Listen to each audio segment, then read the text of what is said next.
Okay, looks like it's going live. Yay, you're live now. Awesome. Okay, so we are live. This is our third conversation about Swedenborg's work, New Jerusalem. We're on chapter 3, and I am here today with Kent Rogers from the Lord's New Church in Bryn Athyn. Kent, you want to say hi? Hi, everybody. Sage, thank you for doing this and having me on. Great, I'm so glad you're here. And then Reverend Shada Sullivan is also here from the Church of the Holy City in Wilmington, Delaware. Want to say hi, Shada? Hi, everyone. So glad to be here. Thanks, Sage.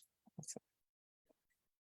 All right, so here we are. And this week we are talking about, so we started off 3 weeks ago.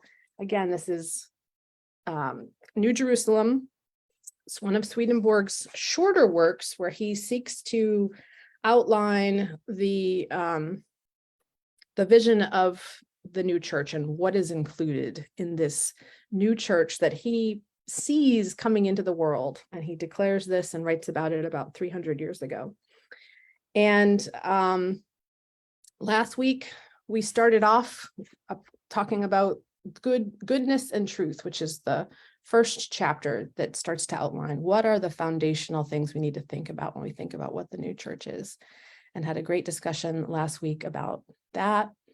And then this week we're on the chapter concerning the will and the understanding, and that will be our topic for conversation this morning. So I wonder, I didn't give you a heads up about this, but now it's in what I feel like might be a nice way to start would be to just hear what struck you, I guess, both of you, when you read this chapter. What maybe stood out the most in terms of thinking about the will and the understanding, and then we can get more into the details. And Renee's joining us. Hey, Renee. Do either of you want to start with sharing something that particularly stood out for you in your reading this week? Sure, I can. Yeah, there's something I keep returning to and sticks out at me. There's so I'm using the Chadwick version. So if the language is a little different to what people are looking at, sorry about that. But in section 29, it talks about, so for these two faculties, will and understanding, or these two aspects of a person's life, they are designed to receive and be acted upon by good and truth. And that hit me differently, I think, than it has before, to just be like, oh, okay, like we're designed to be affected and acted upon by good and truth. So clearly good and truth from the Lord, yes, but good and truth that we encounter in the world and through our relationships. And I'm like, oh, we're supposed to be affected. We are designed to be affected through our will and understanding by the world. And that, I don't know, I mean, I think I understood, like, yes, we're supposed to be in the world and live useful lives, and, that is part of the divine design too. But I just hadn't quite, I think, fully assimilated it in those terms, that our will and understanding are designed to be here in the world and to be affected by the world, and while we're in the midst of it. And I'm like, oh, wow, okay, all right, like that. Yeah, that was something that hit me differently as I was reading it. That one struck out for me too. And he says something again about that in paragraph 33. And I use this as a quote for my service this week. Any will that is truly human is receptive to goodness, and any understanding that is truly human is open to truth. So in that same way, yeah, Shada, that we are designed to be receiving this stuff. And not only that, but our ability to receive it, our ability to be open to it, is what makes us truly human. Is like that if we're not trying to receive more goodness, more truth, then we're not alive. That the being alive is kind of being in that state of receptivity, which I don't know, it's always so easy. Barb is joining us. Hey, Barb, and Kurt's here. Awesome. Kent, did you want to jump in with anything that particularly Struck moved me. you in your reading? Sure. There were many things that were interesting. And I'll just pick one, and I'm sort of gonna at some point try to tie in a few of things together into a thought, but I'll save that.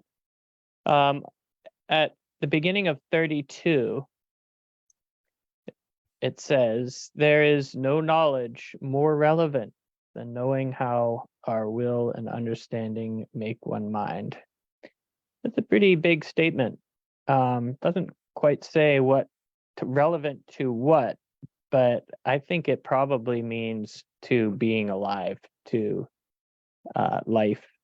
I've read similar statements elsewhere in in our tradition, the Lord's New Church, we call it the Third Testament, but I'll say the writings in this context.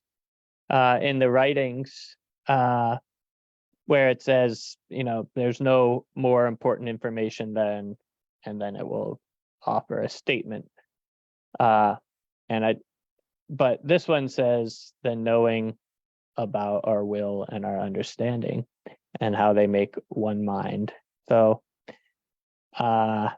that's a big door to walk through. There certainly is a lot of information to contemplate, not just read, but like really try to feel it inside and know it from a personal experience.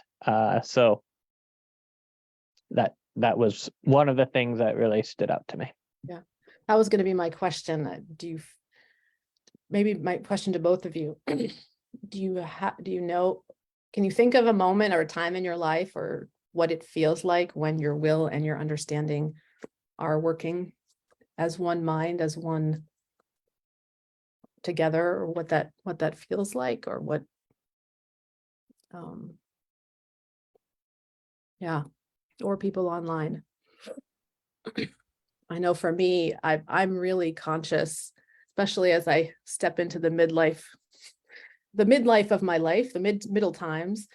I feel so aware of how many times in my life they have not been fused. I think that's maybe an easier feeling to be aware of when my mind is saying, I understand that these are things, but my will is wanting to do something totally different. And I don't need to quote them here, but I went down some rabbit holes into the Arcana where he describes, what that's like when our understanding wants one thing and our will is, and that it just creates this huge tension and turmoil and division.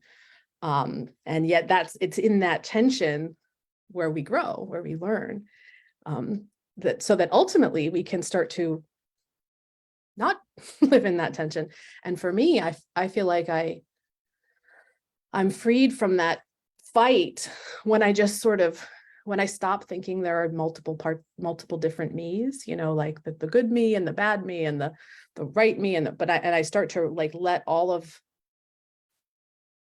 prioritize my will, prioritize what is the goodness in me that really is wanting to be manifest, and stop this idea that I could, I don't know, that my understanding is the most important thing, that I could wield some truth about how I should be, and that as long as this tension exists, maybe there's actually wisdom in it. Maybe my truth is saying, go do all the things, but there's actually a part of me that needs deep rest, or there's a part of me that's needing other things, just sort of remember that I am a unified being, and that it's okay, that the real thing is is not always believing what I think are the right things or the true things, but it's who I am in my heart, or how I'm and just I'm starting to see myself as a more unified person. And I think the way I'm getting there is not by all of a sudden being perfect, or being what I perceive to be perfect, but recognizing that what I actually have the will to do is what's real, is what actually has any effect on the world.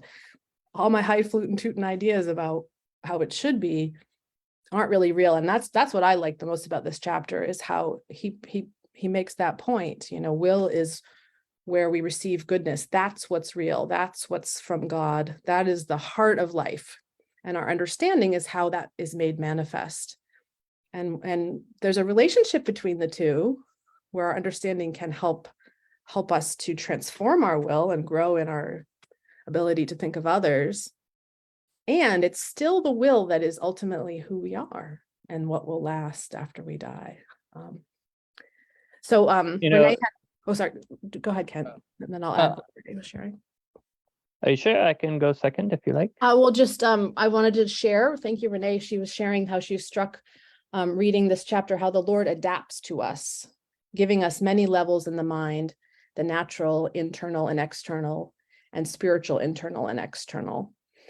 So yeah, we are starting to get into, last week we talked about goodness and truth, and how goodness is coming from God.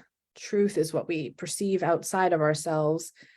But then as we mature, there's this interaction between the two. Yes, goodness is what comes from God, but it can grow as we're taught truths from people we love and from the world around us about how to grow. And there's this dynamic interaction between the two. And hi, Robin. Thanks for joining us. Kent, take it away. What you were talking about, Sage, reminded me of one of my all-time favorite books in philosophy, the Tao Te Ching. And you were talking about tension. And at one point you said, maybe it's just all of me. And in that book, it talks a lot about how there are opposites which seem to be in competition, or one's better, one's worse, but really they need one another, and the good is not known and isn't understood except because of bad. So yeah, all the tensions inside of us. I hadn't thought about it this way, but you made me think, yeah, that's, if we can learn to see all those selves as just a part of what is needed for us to be our best self. They're all parts of our best self. Sort of like the 12 brothers the brothers of Joseph are all these terrible things, but under the rule of Joseph, they all come into order and their purpose is known. Yeah. Yeah, I also really loved how you were talking about that, Sage. That, and just to note that the disunion of the will and understanding can be just as instructive as its union. And I'm like, oh yeah, that is so key. I think oftentimes, like when you asked us to think about, okay, what's a time when you were a single mind, or you were integrated, or and I was trying to think of a time, but what I felt like characterized those times was a sense of flow, right? Like just a sense of flow. I desire something and I know how to accomplish it, and it flows, right? And so the opposite of that, right? This disunion is intense, sometimes intensely uncomfortable for us, because we're out of flow and we feel disconnected. And, naturally, of course, we're like, we don't want anything to do with that. But I really hear the wisdom in what you're saying, is just to be like, oh, okay, there is a lesson in this disunion that might be just as important as any lesson I could receive from union. And so, I mean, God makes use of everything, right, for the purpose of our journeys. And to disregard one part of it, right, is disregarding a part of God's providence for us. So yeah, that's like, oh, okay, I could rest into that knowledge a little bit more, right? Knowing that there's something to be found from that. Yeah, that's cool. I love what you said. Disregard, to not pay attention to that is to disregard God's providence. That really hits home. I'm conscious of, and I think a lot of us fall into like railroading ourselves. Like, we know what's true and we know what's right, and we are going to make ourselves do it. And I've been trying to do that for 46 years and just creating a lot of fight. And maybe there's been usefulness in that, but I think what we profess as people of the church and as spiritual people is that God is loving us into growing. God is not punishing us into growing. God is not trying to railroad us into doing the right thing. God is implanting goodness in us, and and so right to honor whatever shows up, and to not like immediately act on it, but to honor it, to listen, to wonder about how it's has something for us. I know for me, that's been a huge, important change in how I just live day to day, to honor the things that show up instead of living in this constant battle where I don't know who's going to show up. Is it going to be good sage or bad sage? Is it going to be rebellious sage or compliant sage? I feel like that I'm done with that fight. There's lots of parts of me and they can all show up, and we'll let them each have their say. Renee mentions, she says, it was interesting to me to read that the natural mind of itself is opposed to the spiritual. Feeling what is spiritual and celestial is irksome. The spiritual mind is not offended and welcomes the lessons of being in disunion. Yeah, so maybe what I'm articulating is kind of my natural mind. My natural mind is like, we're going to figure this out.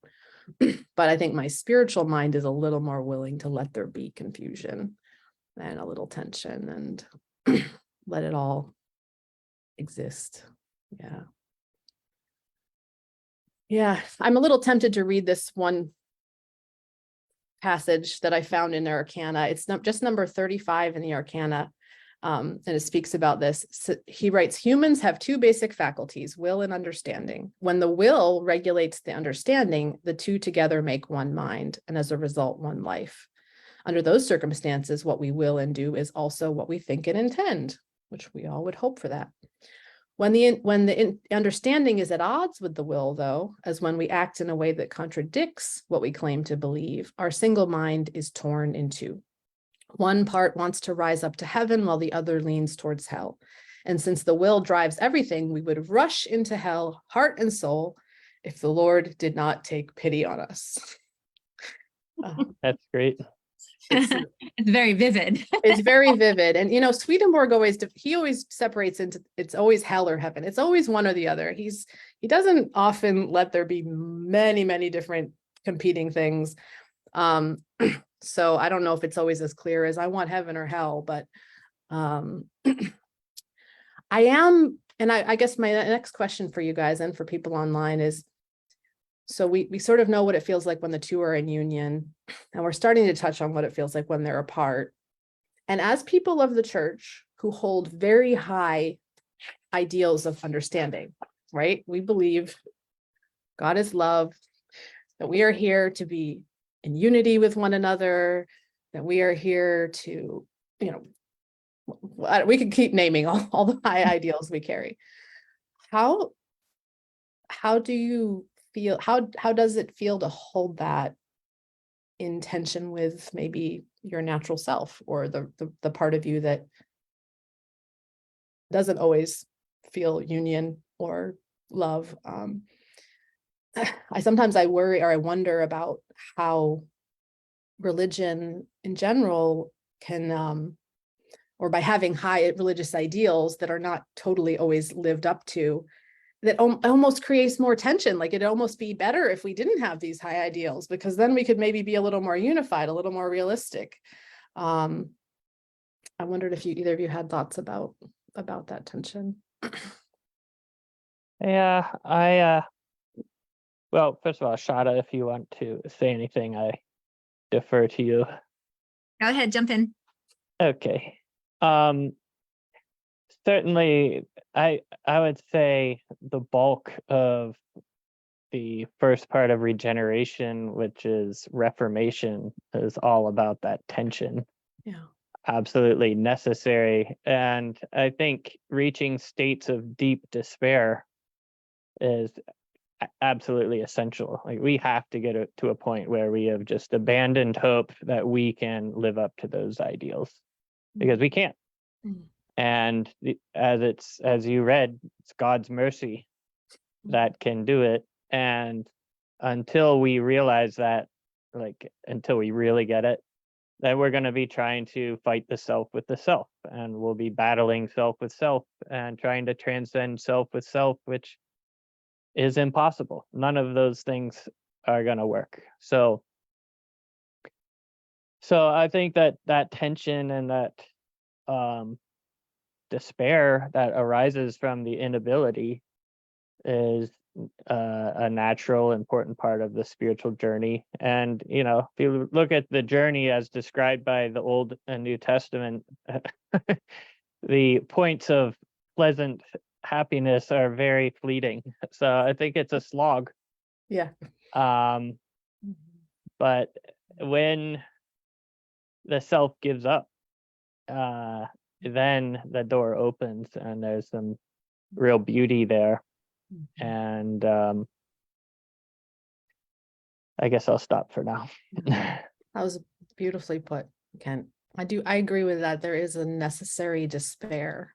I don't know that I would have ever put it that way, but I think that's well put, at our limitations. But when we can finally grieve it and let go of our thinking we can figure it all out, there's something beyond the despair. And yeah. And muscles, they grow stronger because they break.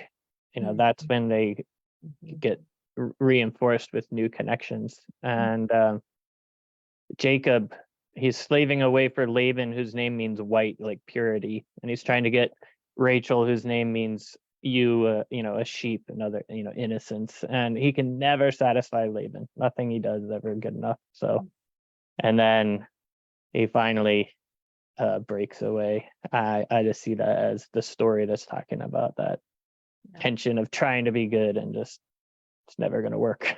Never enough. Yeah. I know for me, Swedenborg's writings, that much of his journals, kind of as he was early in his process, we have records of him going through that process of despair. And I find that so rich. And I sometimes wish we focused on that a little more, because he sort of like has it over here and then he tells us all the great stuff. And so we don't always focus on the fact that he himself had to really go through that experience. And so do we. Yeah. And I have a bit of a question about all of that, right? Like, how should compassion show up in that process that Kent was describing, right? Like, do things need to appear rigid in some manner in that first phase in Reformation in order that we really do give up and we do reach the necessary despair? Like, what is the role of compassion in there? Like, does that mean that if, would that prevent us from a necessary relinquishment of the self? Like, I'm really confused at this moment in myself about how compassion would show up in that process, right? You framed the question in the beginning about being a movement that has high ideals. And so in any situation where there are high ideals, what does that look like for compassion and ideal to coexist? And I guess one gets foregrounded perhaps at different times in different parts of a process, but I'm trying to untangle that a little bit to see how it plays into what Kent was describing, like that necessary relinquishment of self that comes from a certain sense of despair. Can we get there without a sense of the unreachable rigidity of ideal, right? Like, I'm wondering. Do you mean self-compassion or like both, I think, right? Self-compassion or compassion from the outside. Like, I'm just wondering how that plays in there. Mm-hmm. I don't have the answer. Yeah. Well, I mean, I think there's huge high ideals, but it also, there's, Jesus gives us the example of continual forgiveness and, surrounding himself with people who the external world would deem sinners or those in the outskirts. I think in the embodiment of God in Jesus, we see that this high ideal is lived out in all kinds of ways we would never expect. And so to me, that creates compassion and space for, because part of what we have to relinquish is that we even know what it looks like to be holy and good. Part of we need to relinquish is this idea that we know what the goodness is and what God wants of us and what God wants for everybody else. And like, that's the falsity that we have to release, is that this high ideal is something that we could somehow completely understand and control. So I do think there's a role for compassion, certainly. I don't think it's not like, I don't know, somehow the way you were phrasing it is like the spiritual life is like, but it's not like we have to suffer. I don't know. It's more, I think it's a sadness around releasing what we thought was true, like releasing that we thought we could do it. We thought we knew what it looked like. We thought we had the ability to make it, all on our own. And I think that, I don't think we need a really, really, I don't think we need hard or harsh or painful circumstances. I think we can have compassion all around us through that process. And I hope the church would be that place to be the compassionate space where people can start to dismantle this stuff and release their sense of that they know how it all looks, surrounded by love and community. I don't think that's going to stop the process from happening. I think it helps the process to be healthy and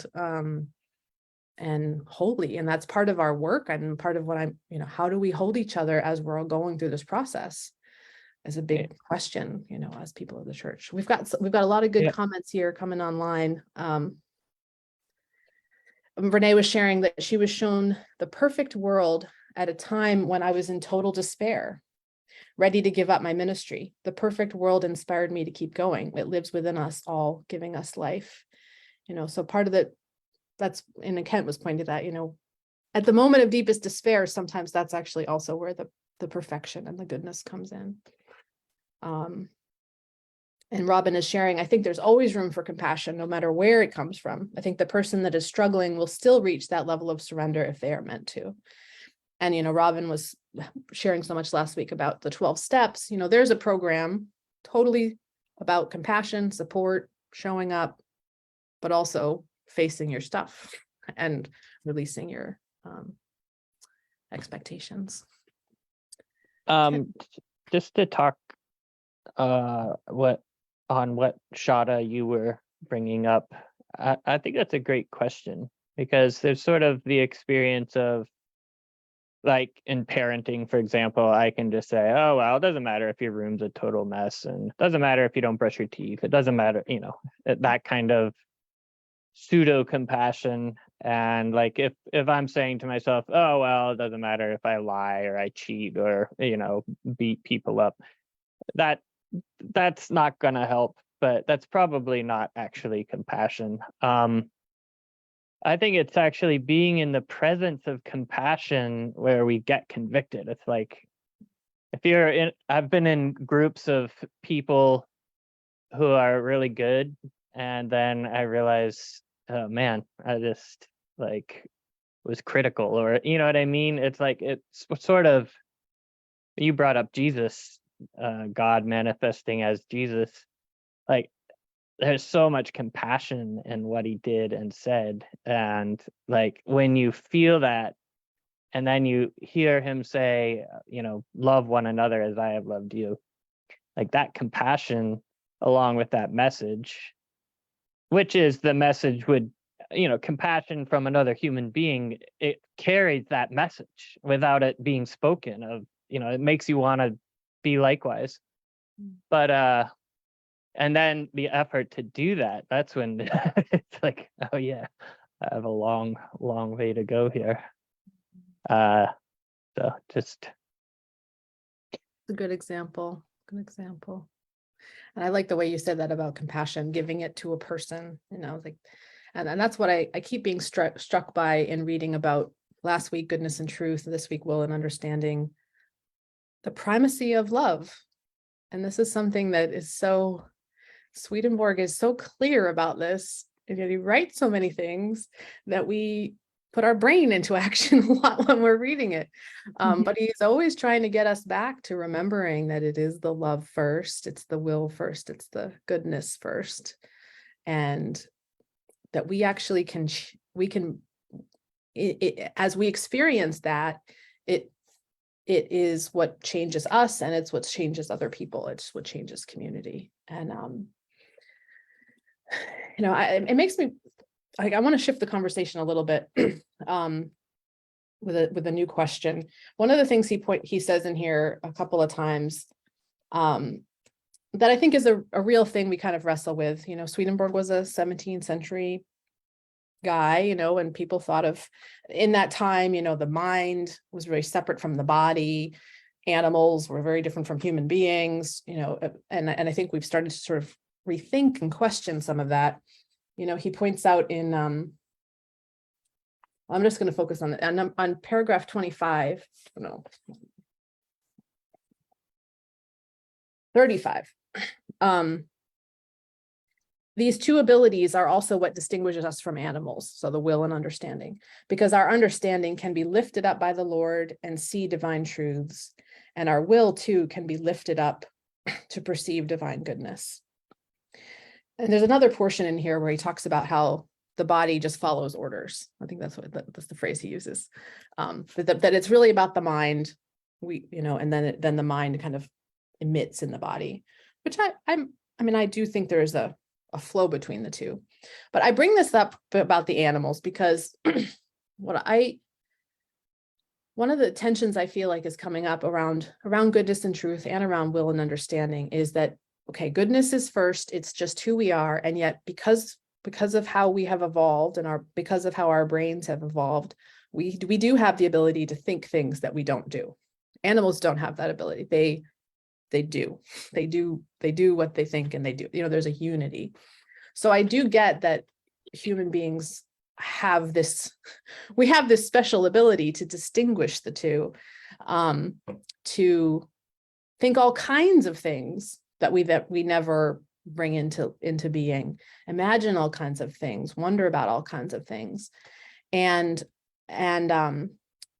we talked about this last week in terms of goodness and truth, that God actually has allowed truth to lead, that much of the Hebrew scriptures are about truth leading, and in my sermon on Sunday, I talked about how all the sons keep getting mixed up. There's all these sons that are born, and the firstborn and the secondborn ends up getting the blessing. And that happens over and over. And Swedenborg talks about how that's because really the firstborn which is goodness, is meant to lead. But I'm gonna let you guys have truth in front for a while, because your goodness has gotten all messed up. And so you need the truth to lead you. And I guess my question, or the thing I want to talk about, is in the new church, where goodness and truth are really meant to be married in this union, and where the will and understanding are called to this union. It seems like we're in a time where goodness needs a little more attention, and truth maybe, I don't know, like how to regain that balance. That maybe animals don't have that tension, so they just have instinct, but that maybe we have instinct too, that actually has wisdom in it. And that's about sort of listening to all of the needs. And if we're only focused on truth, if we're only focused on our understanding of things, we're missing something. So I guess I hope that sort of makes a little bit of sense. And I just wonder if you could share a little bit about, do you see that tension, that change maybe happening in the world or in yourself? I think I know that part of this group is about how do we have an actually new church? What does it mean to be a new church? What new structures and formats and purposes? And I think you've gotten to the heart of what I got from this whole reading, which is that, to really be an effective church, and I think that the culture has the old culture of the old Christian church it's falling apart. We're in a post-Christian world. And that's sort of opening the door for new forms. And I think these new forms need to be, I'm just saying what I think, focused on good, focused on, in some situations or some groups, external good of, helping the neighbor who needs help. And in other ways, goodness in terms of how to have peace within. And truth will be a part of that, but not necessarily the leading part where you're there to listen to a sermon or to get a class. Rather, we're here to share, kind of like what we're doing now. We're here to learn from each other and to, gain from one another. But yeah, it's at the end of the reading. I don't know, this is the last number. You can see all these dark things, which is the highlight of a certain color. That's when it starts to really emphasize that you have to lead a good life, a life of love, if you're going to understand anything. And then and from that, then we can understand the word, it said in one place. And that's when the will and the understanding start to unite. And then, so there's these two, there are these two sides, and it goes down in a line. So it's good life, it leads to understanding, uniting the will to that understanding. So we have a united mind. And then that inner level is then joined to the external level. And that's when we become actually rational, it says. And before that, we don't even really have a will, it says. We're not even really willing anything. And then, so we can then have a coordination of our inner and outer selves, and such that, there was that one sentence where it talks about how the inner self and the outer self do have this connection through correspondences, but it gets very blurry and we aren't able to figure out how to relate these two things. But I feel like you were asking about times when we've felt the mind unified. And I feel like, and Shada, you were talking about flow states. I feel like there are certain times where time sort of stands still because you're seeing the divine in the moment, and that's enough. So you don't need to compare it to what comes before or after, or what I think about this or that. It just is a state of being. And then the divine realm and the natural realm are one, and it's united.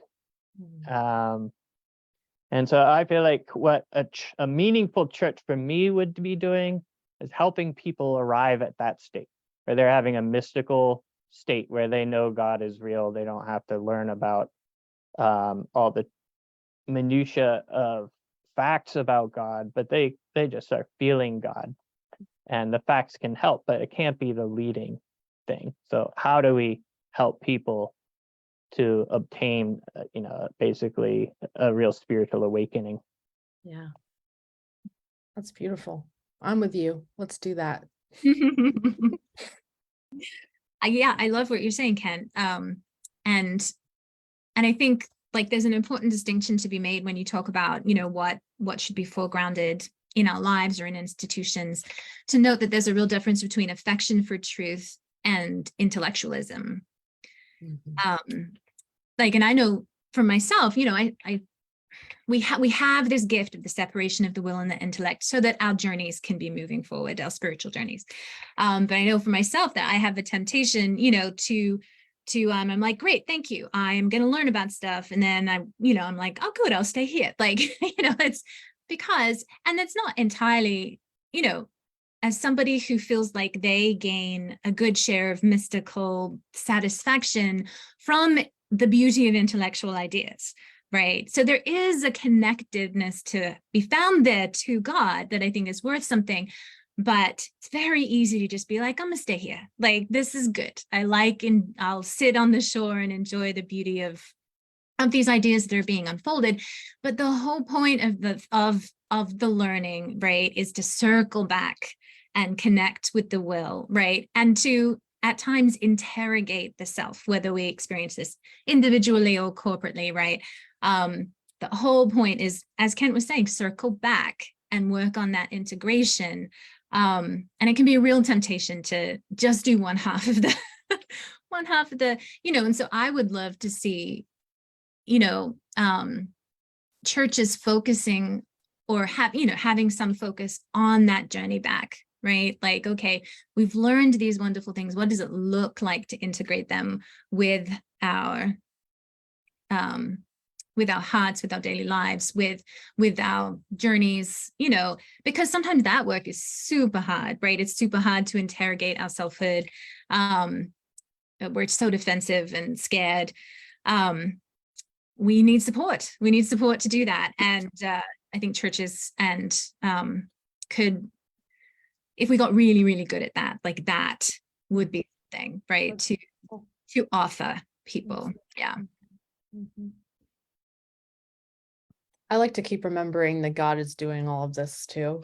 So it's, not all about us figuring it out. But that God and maybe if we have a role is remembering that and naming that and holding that, that, and it's all here now, and it's okay wherever we are. One of the things he said in that last chapter that I think still, I'm still sitting with, and I think applies to our conversation today, is about how when a truth becomes a part of our goodness, or so when a truth or an understanding becomes a part of our will, it disappears from our memory, which I think is really beautiful. And I think it's really true that it becomes just how we are. It's just, this is now just how I am. I don't think about it anymore. It's just how I am. And what I'd love to hear your thoughts on is, I think a corollary to that is to realize that all kinds of truths, but actually maybe more likely falsities, have been absorbed.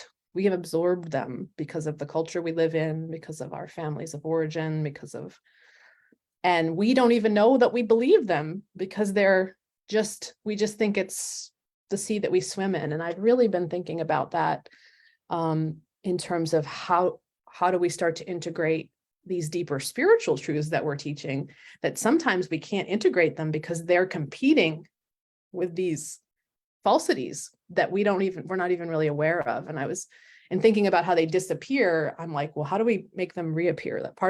And maybe that's part of the repentance process of like becoming aware that I'm operating from all of these stories that are just not true anymore, that are not actually true. And I do think that's part of what happens is we have to do that as individuals, and maybe also as a church. What are the things we've believed are true that we really stand by, and we just take it for granted, that may need to be examined, may need to be re-examined, and made manifest. Robin was sharing, I think there's a third part that is missing from the equation, which is meditation, or some way of actually connecting to the divine. The knowledge and the action will are only part of it. Swedenborg did a lot of meditation contemplation, and I'd like our churches to focus on that part a bit more. It's a good point in terms of thinking about the actual means by which we do this. What are the means? Meditation is certainly one of them. I wonder if you guys have thoughts on what are the means by which we make our will and our intellect connect, our will and our understanding connect. What are the things that help us to think about how we're living and grow in our awareness, grow in our consciousness?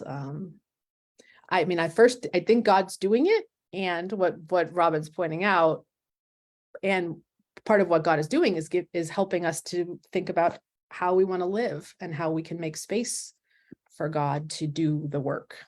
We can participate in the allowing of what God is doing. And I would agree, meditation is useful. For me, journaling is huge. I journal a lot and write about my experiences. I pay attention to my dreams. I think that was one of Swedenborg's paths. I think our dreams are always giving us useful information about what's actually going on in our deepest self. Wonder if others want to share. Well, I mean, to circle back to like the first comment that I mentioned earlier about that we're designed to receive and be acted upon, like the will and understanding, like that's their design. I can, like, when you ask that question, I'm like, oh, there's just so many different ways that occurs. Like I think about, okay, there are times when I'm like, I have to follow a path of logic, and I think like this, okay, then this, then this, then this. And then I reach something that clicks back into my will. I'm like, oh, and like, whew, a breath, and I feel something changing, right? But other times, right, like say in meditation, it can come through the other way, right? Like you open enough space and maybe you notice a feeling and without intellectualizing it, notice what that feeling has to say, right? And then that can give information in a totally different way. Or there are other times, say, within an open space of meditation, I feel like something comes in and it had nothing to do with me or any way that I'm thinking or feeling. And that's a different kind of gift, right? So just like, wow, I think there are lots of ways for our will and understanding to be acted upon by the divine. And so I'm like, wow, okay, what a wonderful gift that is to note. So all the extra design contingencies that the Lord has put in place for us.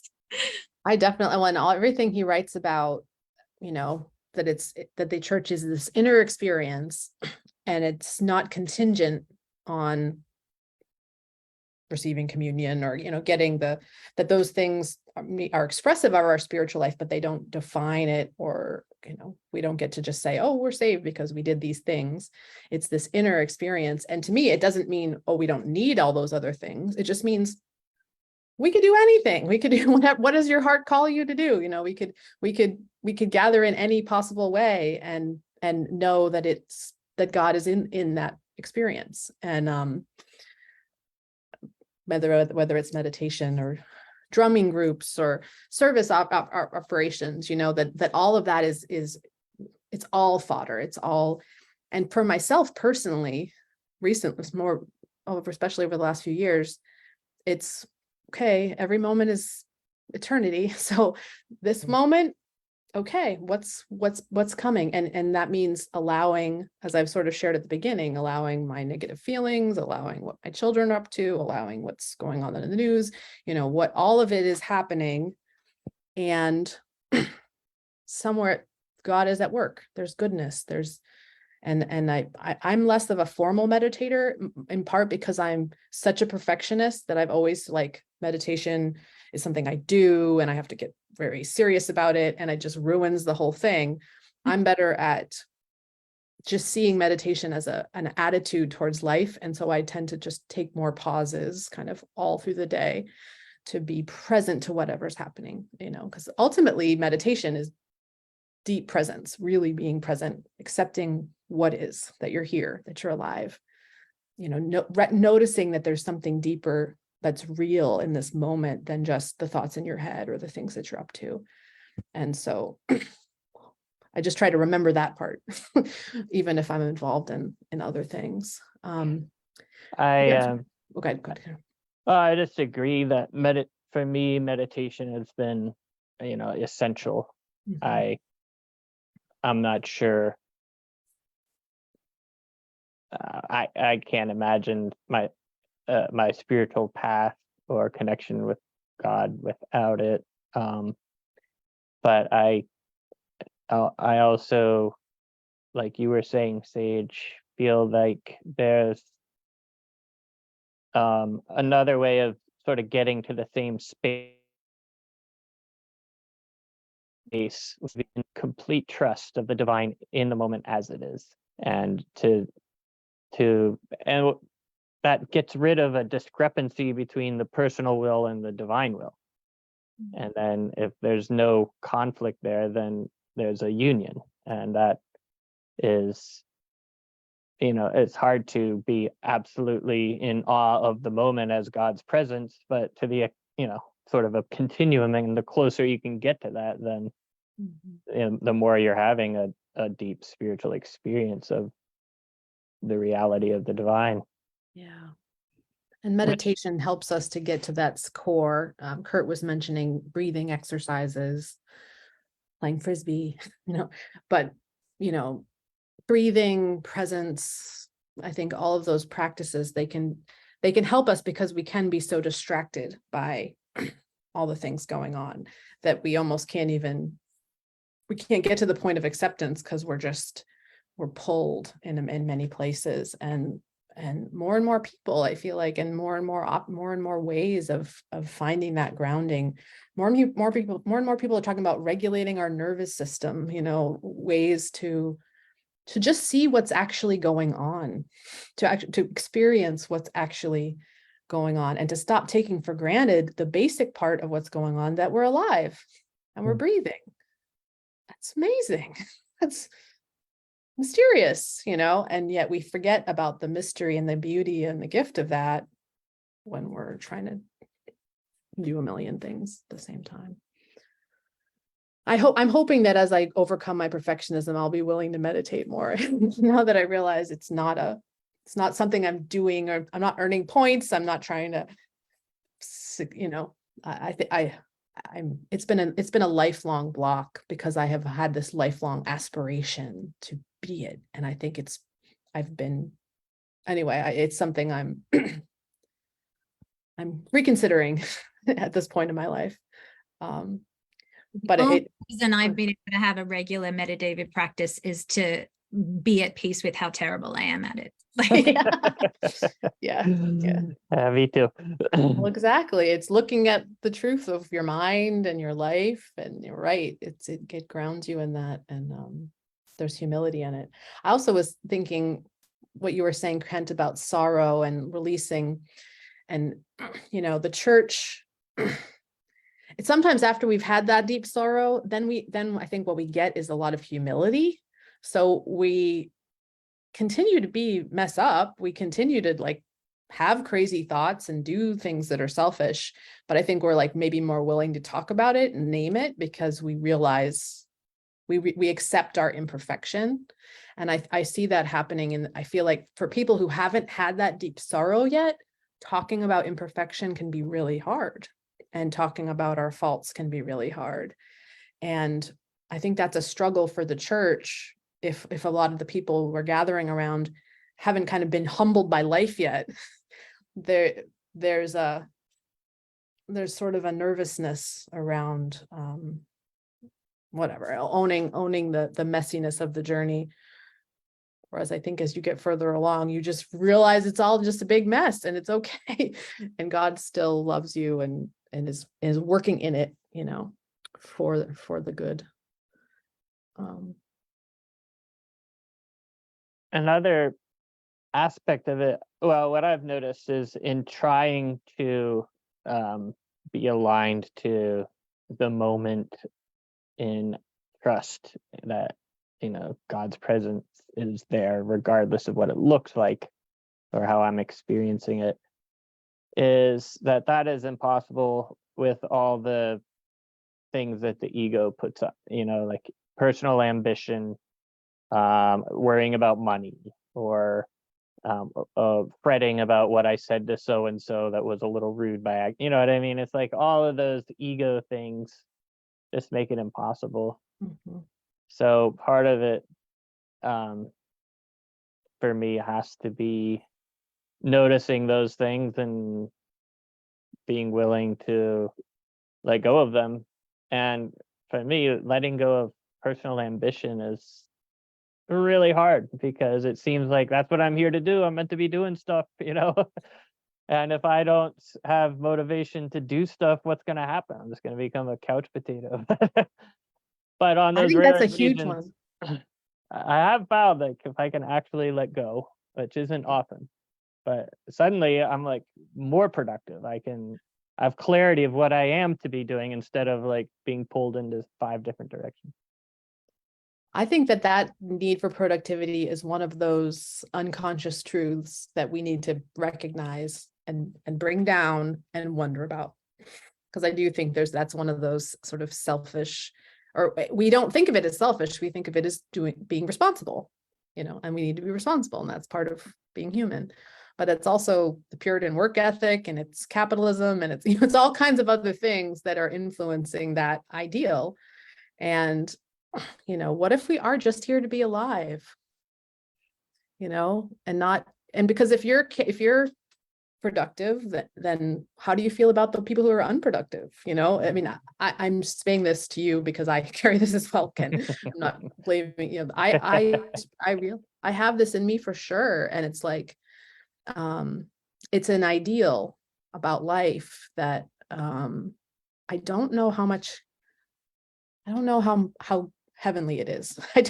I do think there's something much more organic about how we're called to live that will continue if you let go of that ideal.